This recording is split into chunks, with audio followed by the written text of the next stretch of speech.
আচ্ছা, তোমাদেরকে একটা কথা বলি। এক ব্যবসায়ী যার ছিল এই পাথরের বিজনেস। তো এক মন্দির থেকে পাথর কিনতে এসেছে। তো পাথরটাকে দিয়ে মন্দিরের মূর্তি বানাবে। এবার পাথরটা যাবে না দোকান থেকে, যে কারণ তাকে ছিনি হাতুড়ি দিয়ে পেটাতে পেটাতে তাকে আঘাত করে মূর্তি বানাবে। এবং পরবর্তী একটা পাথরের কাছে গেছে, সে পাথরটা যেতে রাজি হয়েছে। তো এরকম করে ওই দোকানে বিভিন্ন মন্দির থেকে লোক আসে পাথর নিয়ে মূর্তি বানানোর জন্য। ওই পাথরটা কোনোদিনই যেতে চায় না। তো দোকানে সব পাথর বিক্রি হয়ে গেছে, একটা পাথর পড়ে আছে যে যেতে চায় না। এবার সেটা বহুদিন ধরে দোকানে পড়ে আছে বলে বিক্রি হচ্ছে না। দোকানদার কি করেছে, সেটা বাইরে রেখে দিয়েছে যাতে কেউ এসে নিয়ে যায় ফ্রিতে।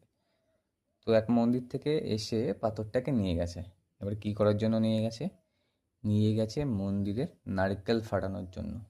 এবারে গিয়ে দেখে যে সেই দোকানেরই পাথর, যাকে মূর্তি বানিয়ে পুজো করা হচ্ছে, আর একে নারকেল ফাটানো হচ্ছে। তো এর থেকে কী শিখলাম? এর থেকে শিখলাম ক্ষণিকের কষ্ট ভবিষ্যৎকে সুন্দর করতে পারে।